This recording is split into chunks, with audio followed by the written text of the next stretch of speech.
Hello, Fight fans. Marcos Villegas here with King Mo Lawal. Mo, you know, you've been training with Jeff for a while now. You have this fight with DeBlass coming up November 15th. Let me know mentally and physically how you're looking at this point of training camp. I'm ready, man. I'm going to whip his ass. When it comes down to it, you know, Tom DeBlass is coming to get his ass whooped. And my hands are ready. Submission defense is ready. Takedowns. I might fuck around and submit him. Straight up.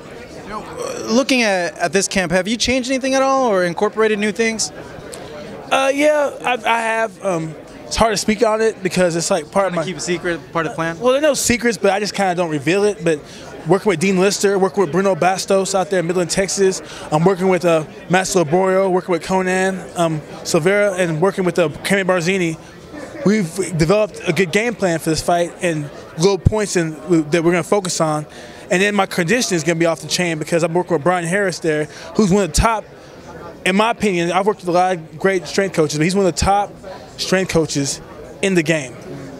You know, you touching on that, and you moved from Vegas to Florida, ATT.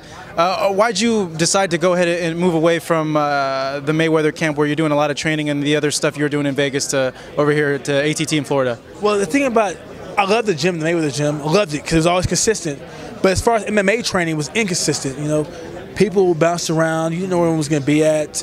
People acted funny. So I was like, you know what? I'm going to go to the American Top Team, get good training. Everybody's in the gym, and I'll fly Jeff in. So I'm flying Jeff in. Jeff's there right now. Flying Dean back out there, you know. And I'm also helping Laborio for his Abu Dhabi match versus Mario Sperry. Laborio's going to win that. Master Laborio's going to win that. He's a beast. A beast. You know, speaking of the Mayweather Boxing Club, recently on Showtime they showed having those matches in the doghouse. Were you ever in a match like that for 30 minutes or ever get in that situation where like, come on, Mo, you got to get in there? Nah, you know, I'd go 5-minute rounds, but, you know, it get heated. But the thing is that some people got broke down. They're guys I know. Like, they say, come on, Mo, and I'm like, Like Andrew Tabiti, he's a beast, money team. Michael Hunter, another beast. You know, I don't know if you remember Michael Bounty Hunter Sr. No. He's the one that invented Watch the Birdie, where he lift his hands up. And yeah, that's his son. And Michael Hunter's a 2-time Olympian. I've known Michael Hunter since the Olympic Training Center. So I go 5-minute rounds with them, and they be whooping my ass. And Floyd Sr. be there talking trash, and I could be like, let's go more. But I'm like, Nah, if we have takedowns, different story. But they don't takedowns, so you know what? I know when it's a different sport, but I know I'm there to learn, you know. And these guys are a whole different level than me, so I'm just there to learn. You know, I might not get the best of them, but if I can land my jab on them, if I can make it miss here and there, I know I can make an MMA fighter miss a lot more. You know, speaking of that camp and you coming to ATT, is it something now that you think of it, you kind of wish that you might have done it a little bit earlier? You know what? My brother Kami Barzini was out there coaching, and I should have went out there earlier, but at the same time I was like, you know, wasn't sure. And there are things that American Top Team I liked, and there are things that I wasn't sure about. But then when I came back just recently, the energy of the gym has changed. It's like night and day from when I first came there, and I don't know, it's just different, you know. I feel more camaraderie.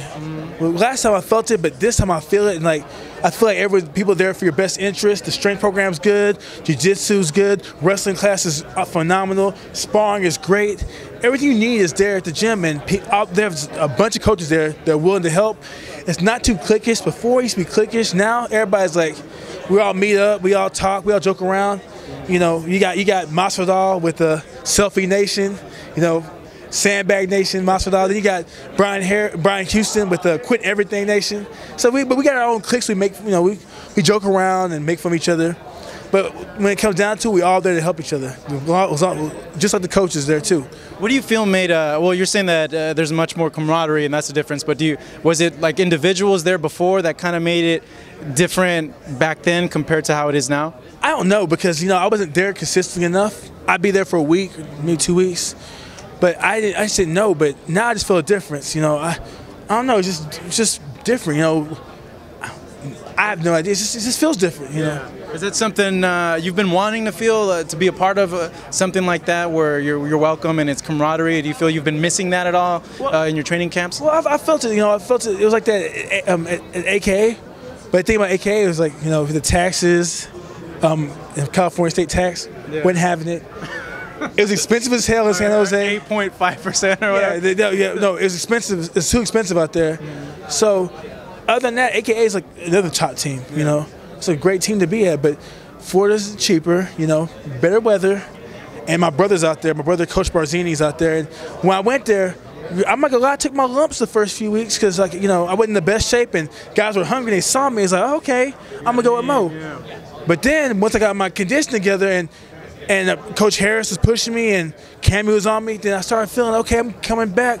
I'm broke out the cocoon. Now, right now, I'm out the cocoon, and I'm trying to let my wings expand so I can fly off. And I think one more camp, 2 more camps, y'all see me flying straight up. Coming up on the 15th, Mo, thank you very much, sir. Appreciate it. I know we're running on short time. Mo Lawal fighting on November 15th here in San Diego, California.